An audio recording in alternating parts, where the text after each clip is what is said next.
लगन वैसे ही। आओ भैया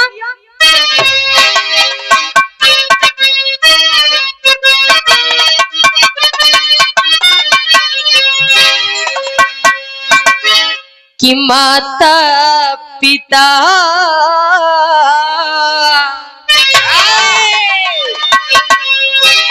कि माता पिता होते ईश्वर से बढ़ के,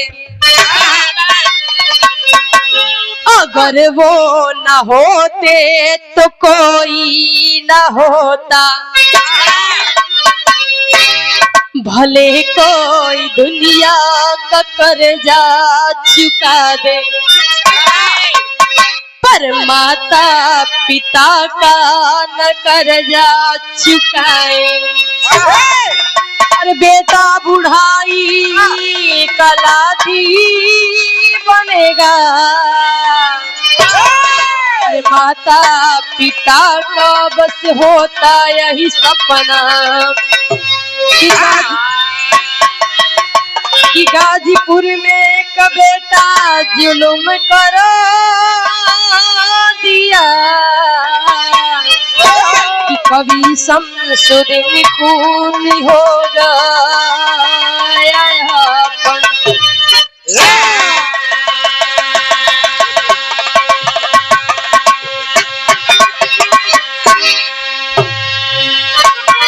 बाबू बतावल जाला कि इंसान दुनिया में हर कर्जा से मुक्त हो जाला, हर एक कर्जा चुका देवेला, लेकिन जो माई बाबू के कर्जा होला वो जिंदगी भर कोई ना निभा पावेला।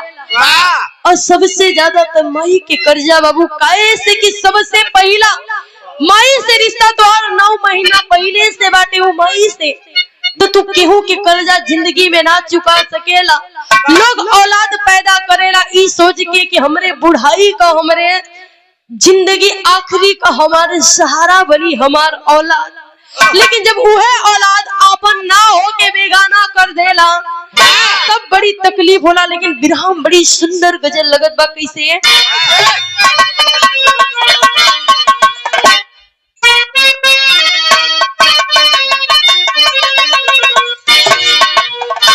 कोनो आशिक कहत बा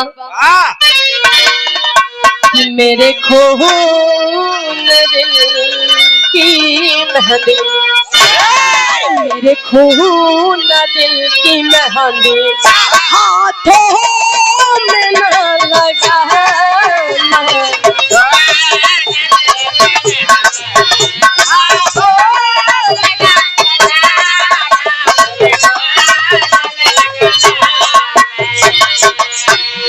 और मेरे खून दिल की मेहंदी अरे हाथों में ना लगना,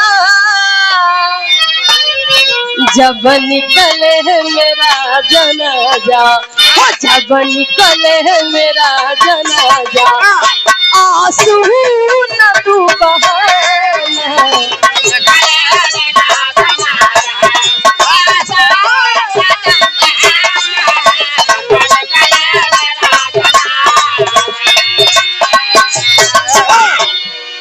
लेकिन कवि जी बड़ी सुंदर भाव में लिखत बानी कलयुग के देखते हुए, कैसे भैया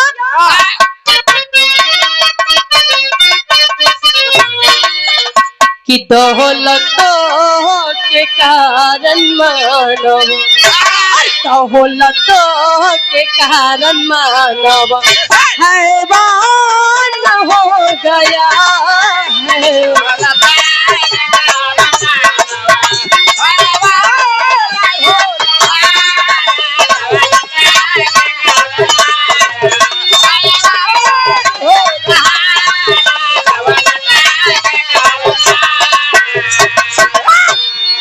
कि दौलतों के कारण माना हैवान हो गया है।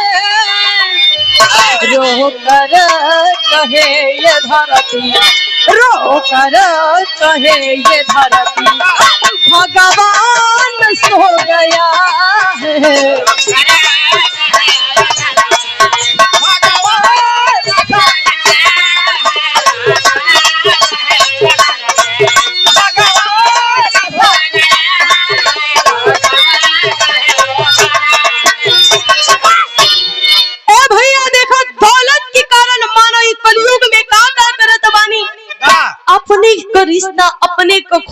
चिन्हत बानी, दौलत इतना इंसान की जिंदगी में मायने रख देले बा कि लोग अपने को कदर करब भूल गइल बानी।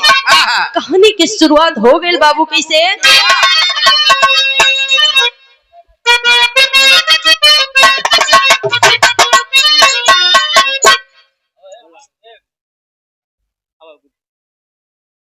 आजा बिटिया बोलाओ। चल अच्छा बोलता गुरुजी के साथ कहत बानी कि अगर आप लोग बिरहा दिल दिमाग से सुनो शायद करेजा पिघल जाई। ए भैया अब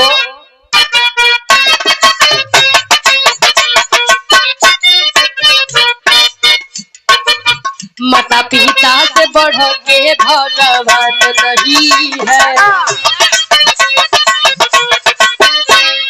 जिसने नहीं माना वो इंसान नहीं है। शहीदी धरती गाजीपुर की कहानी है। एक पापी बेटे ने कर दिया तबाही है। गरीब आदमी शिवराम का परिवार रहा, मजदूरी करते रोज जीवन का आधार रहा।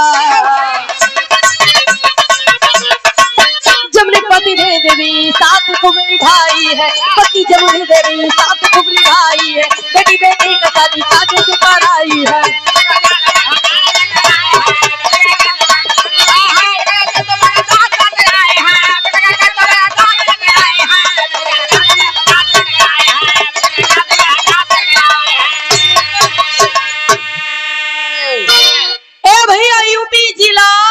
गाजीपुर कोतवाली सदर गांव डिलिया के रहे वाला शिवराम यादव, पत्नी के नाम बताओल गई जमुनी देवी। ये दोनों जने के लाल रहलन जिकर नाम बताओल गई, बिटिया का नाम कुसुम और बेटवा के नाम अभय यादव। अब प्यार से लोग बुलावत रहलन भुट्टन यादव।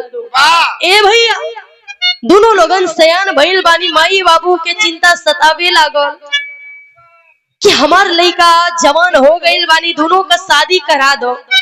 शादी करा देबा दोनों अपने जिंदगी में आगे बढ़ जाई हन। हमने बूढ़ बुढ़ापा के का बाटे, ए बाबू हमने अपनी जिम्मेदारी से मुक्त हो जाई। देखा दोनों जने का शादी होत बा, फिर हम गीत लगत बा।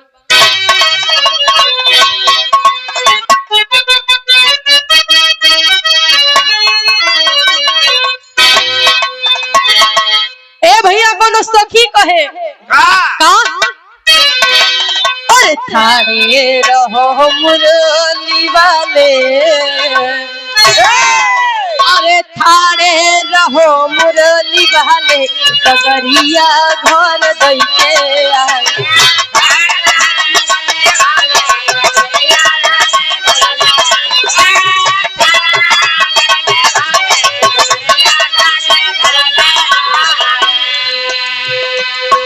जमुनी कहे समझाई, अरे जमुनी कहे समझाई कि घरे मोर आई है लुगाई।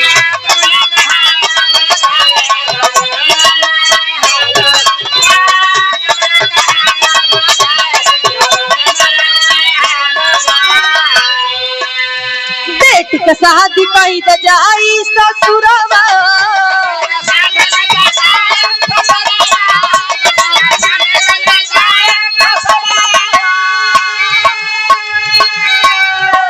बेटी बहू बन के आई घरवा।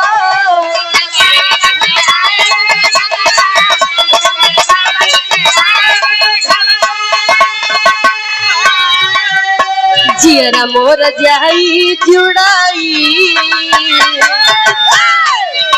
अरे जियरा मोर जाई जुड़ाई कि घरे मोर आई है लुगाई।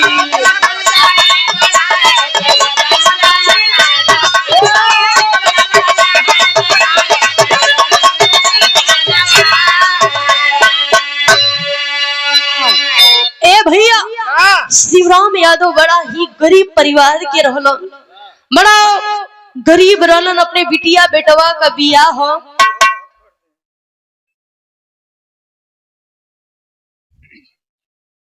और आप शिवराम यादव बड़ा गरीब रहलन, लेकिन अपने बिटिया बेटवा के बियाहे में कोनो कसर ना कइलो। दोनों जने का बढ़िया से बियाह कर देला।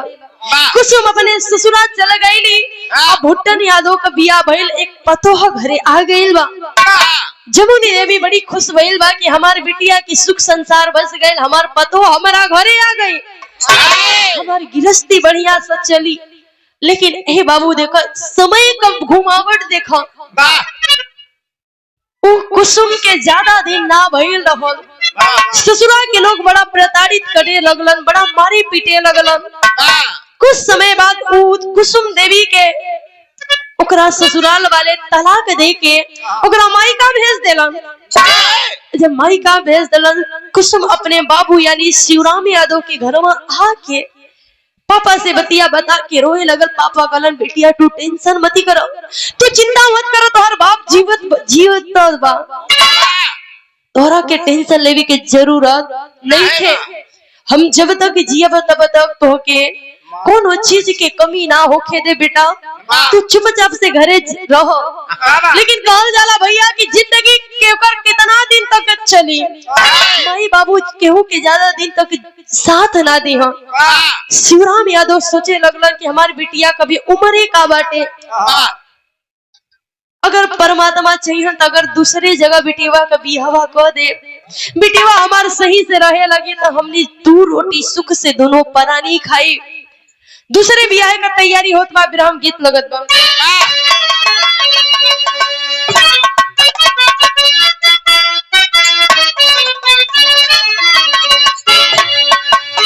अरे मोर पीछवारवा सोनार के दुकनिया,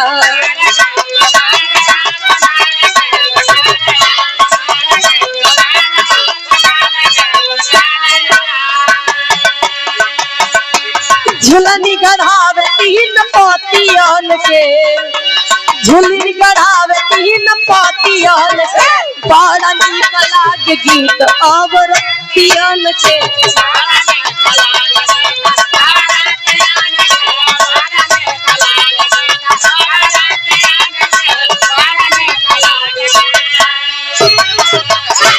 अरे शिवराम कुसुम का दोष कैल सह दिया,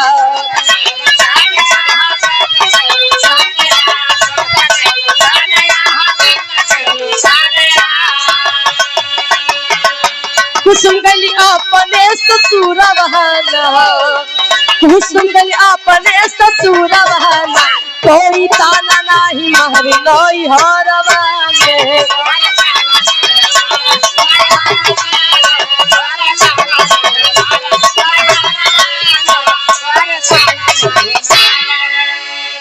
ए भैया कुसुम का शादी शिवराम यादव दोबारा कैलन, और जब दोबारा कैलन सदिया खाली चले यानी बीते साल दो साल भइल रहे। और जब साल 2 साल भइल रहल तो दूसर को बती का करत बा भैया,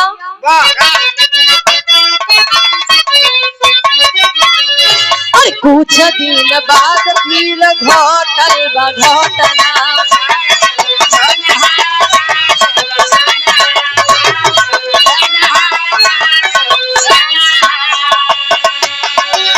मंगली का दोष कहे लागे लागल सहजना,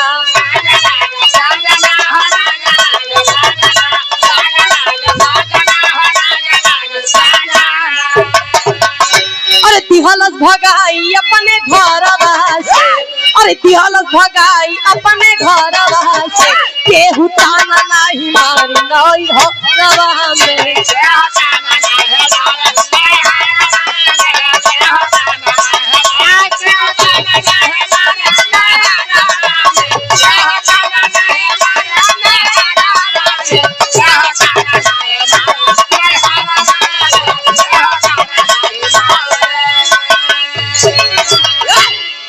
भैया वहाँ की भी लोग कहे लगन कि मंगलिक यानी मंगलवार के मांगलिक के दोष बाटे, ओहू दरों के कह के टॉर्चर यानी बड़ा परेशान करे लगलन कुसुम के।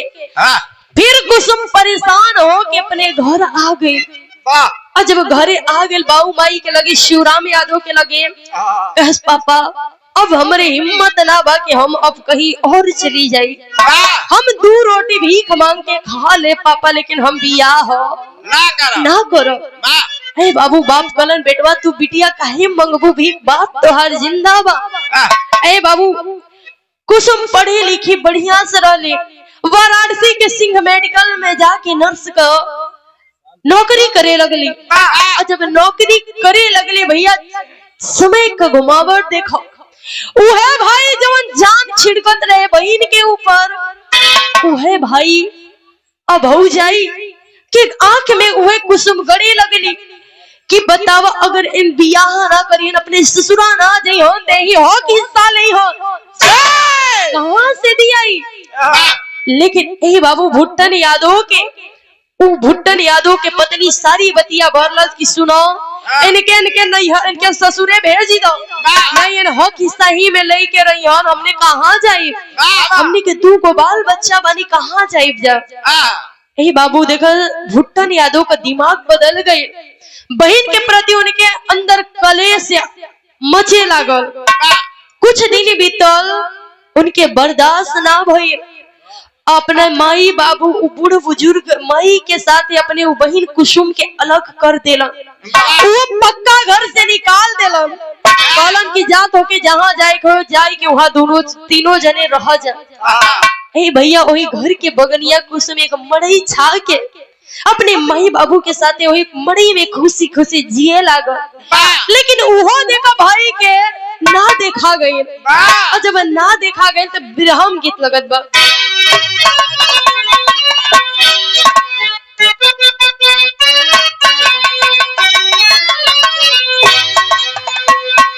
कोनो मेहरारू कमरद जेल में बंद बाटे, अब मेहरारू जाके कहत बा का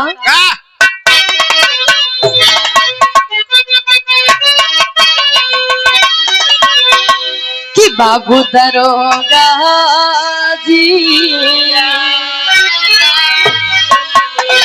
कि बाबू दरोगा जी कवन गुनहिया बनला पियावा को, बाबू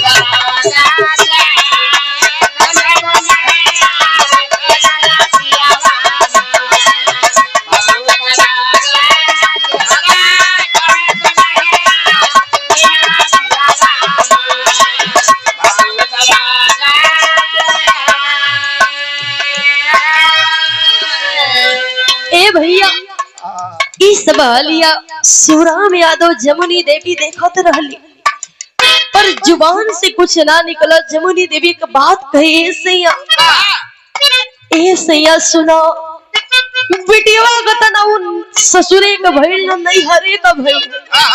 ए सैया हमार बिटिया हमनी के मोला के बाद ही हमनी का बेटवा ओकर साथ ना दी, तो तू एक हमार कहना मान लेता का कहत बा भैया।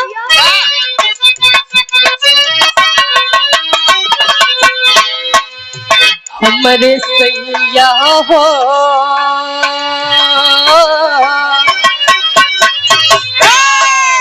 हमरे सैया हो बिटिया बाड़ी जीवन के आधार, हमरे सैया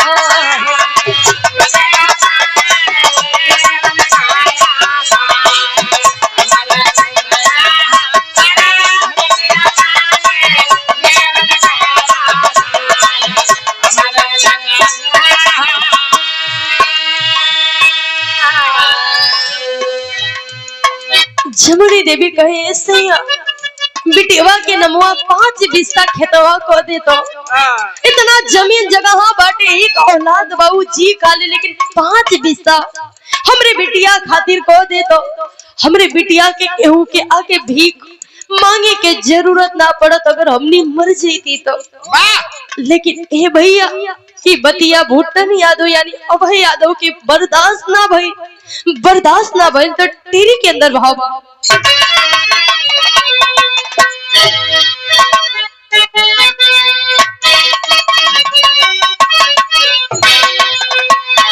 कि मुदैया बन गया अपन खुनवा मुदैया बन गया अपन खुनवा।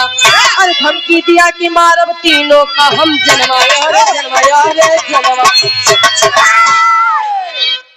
अपने माई बाबू के लगे जाके भुट्टन यादव कहते हैं बाबू अगर इनके नामे कौ रिश्ता करा तीन को तीनों जने के मारबे कौ जने के छोड़ा बना।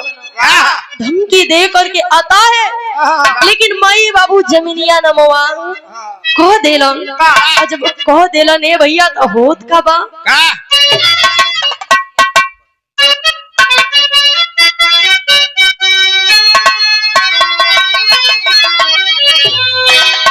कि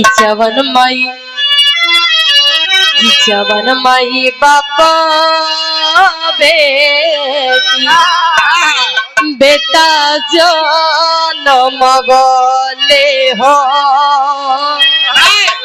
कि मेहनत मजदूरी कई के बड़ा कई दी होले कि एक दिन के बात बाटे बेटा हो बुढ़वती में कि माई बाबू दियोले हो सपना सजाए क्यों है बेटा बनी गइल आज दुश्मनवा हो कि हाय रे विधाता कैसन दिनवा देखइले। ए भैया शिवराम यादव और जमुनी देवी मन में विचार करत हैं। ए भैया चाहे वो माई बाबू हो के चाहे कोनो माई बाबू हो के वो औलाद पैदा करेला बड़ी मेहनत से पाल पोस के बड़ा करेला वो सोचेला ओकर एक ही सपना रहेला कि हमार औलाद हमरे बुढ़ाई का सहारा बने जिगरा खातिर हम पूरा जिंदगी त्यागले बानी शायद वो हमरे तनिक कामे आ जाए। हम कहिला भैया के जौन माई 4 औलाद के खिया सकेला उहे 4 औलाद एक दूगो माई बाबू के कहे ना खिया सकेला। लेकिन भुट्टन यादव के कपारे खून सवार बाटे। कहल जाला भैया कि मेहरारू एक लेखे बड़ी नीक होली और एक लेखे बड़ी खराब होली। कहल जाला भैया कि अगर घर चलावे के बाद मेहरारू के बात ना सुने के चाहिए और जोने घरे में मेहरारू का लोग ना सुनेला वो घर बनल रहेला और जोने घरे मेहरारू के चलेला वो घर टूटे के सिवा का वो बने ना सकेला। भुट्टन यादव दुश्मन के तरह अपने माई बाबू के देखे लागल। जब देखे लागल माई बाबू बिटिया के नामे जमीन क देलन।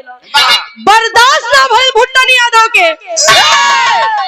भुट्टन यादव टगारी उठा ले बा भैया उठा के करत का पापा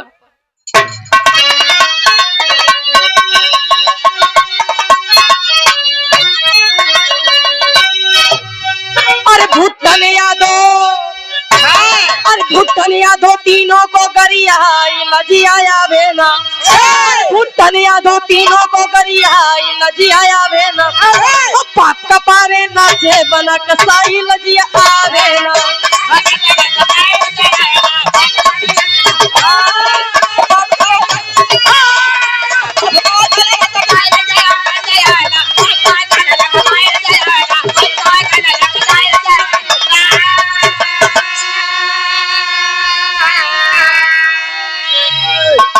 बाबू भुट्टन यादव अपने माई बहन बाबू की गरियावे लागल।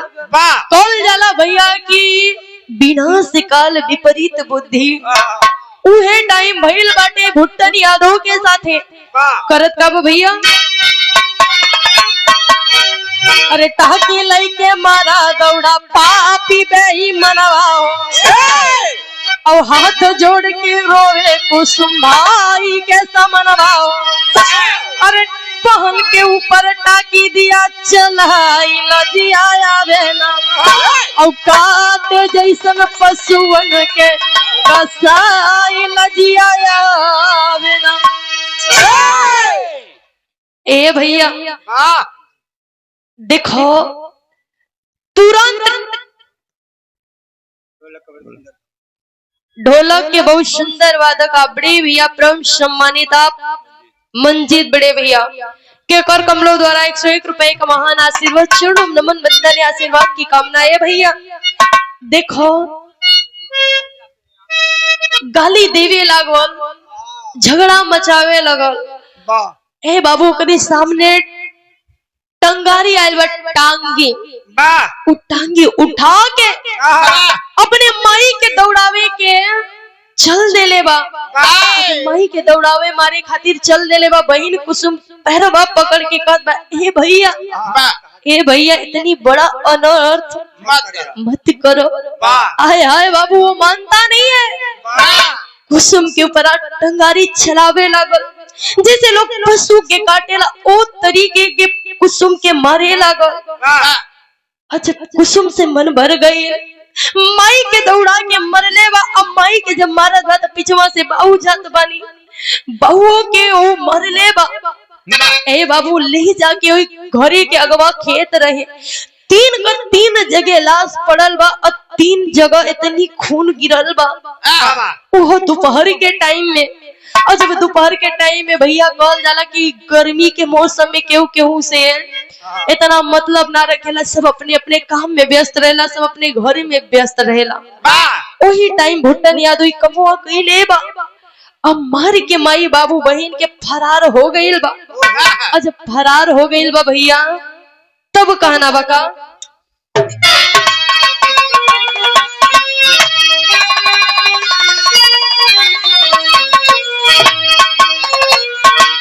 कि है कि हाय रे विधाता कैसन दुनिया बनवला है बाबू।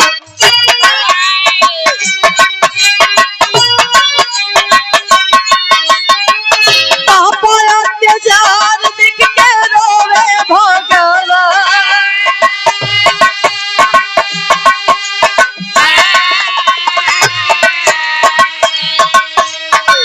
जवन माही बहको अपने खूनवा से सिचले भैया।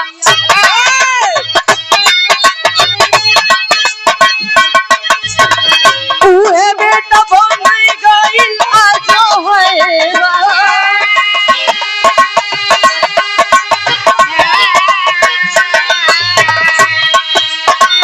इधर उधर तीनों भागे जनवा बचावे भैया।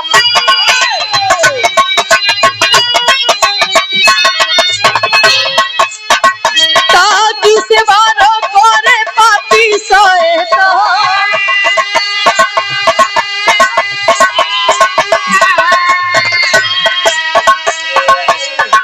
बापा माही बहिनी के हाथ के मुअवले पंचियो।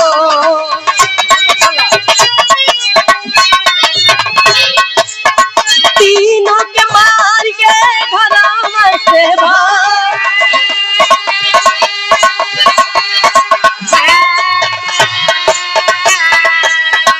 पाई के खबर जुटल बहुआ के लगवा ए बाबू।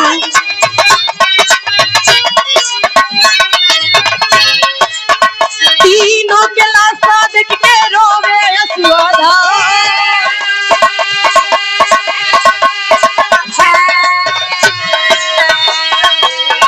पाई के खबर तब पुलिस आए बाबू।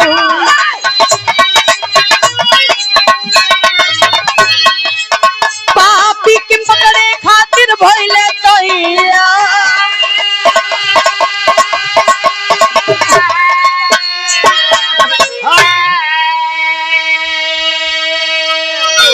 ए भैया एक जमीन खातिर अपनी माही बाबू बहिन के टाकी से मार के वो दोपहर के समय में फरार भइल बा। और जब फरार भइल बा साथे पत्नी भी देखे इतना चतुर चालाक बा, वो अपन लइका लेके वहां से भाग गइल बा भैया। कुछ समय बाद गांव के लोग वहां पहुंचल बानी और जब पहुंचल बानी तो देखत बानी कि शिवराम यादव जमुनी देवी और कुसुम देवी का लसिया ऐसे ही धरतिया पे गिरल बा जैसे कट के। वो तुरंत पुलिस के कॉल करके सारी बतिया बता के बुलैले बा। अब पुलिस आके जब दिखले बा भैया तुरंत कार्रवाई शुरू भइल बा। तो भइल बा का होत बा भैया,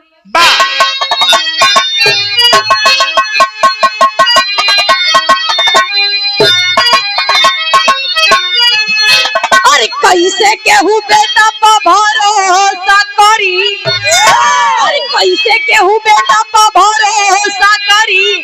दया बही बाप देखो कितना बेटा के हाथ में।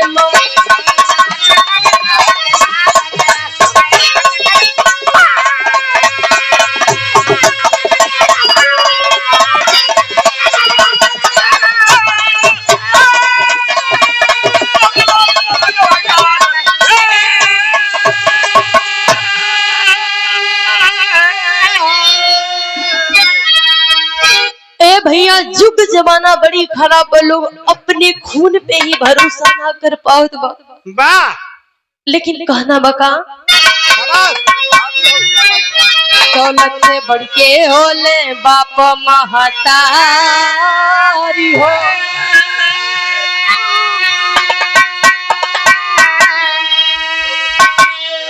जमीन के खातिर देहलस घरवा उजाड़ी।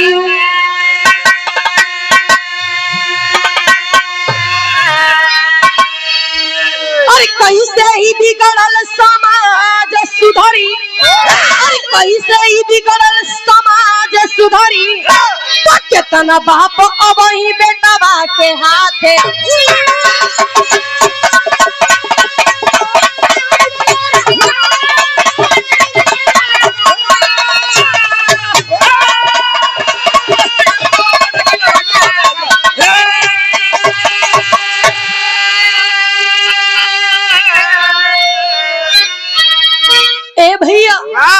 दौलत से बढ़ के माई बाबू होला।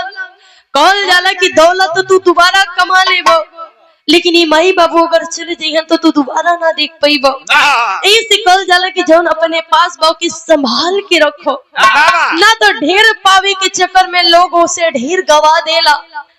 वो थोड़ जमीन पावे खातिर यानी 5 बिस्सा जमीन खातिर अपने बाबू माई के मार देलस। अब ना घर के बैल ना घाट के बैल, जिंदगी भर जेल में। प्रशासन पकड़ के ले गए बा भैया, कार्रवाई शुरू हो गई। ऐसे कहल जाला भैया कि बिन औलाद के ठीक, लेकिन ऐसन औलाद ना ठीक। अब भैया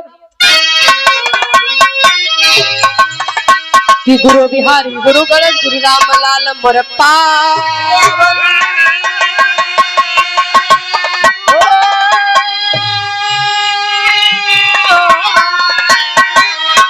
और कथन करे कवि राधे श्याम सुरेंद्र रामाया धारा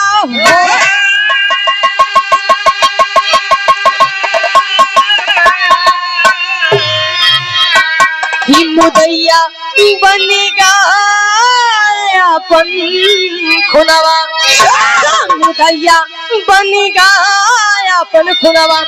तो शमसुद्दीन चमन लक्ष्मी के बरसे नया नवा, मुदैया बनेगा अपन खुनवा।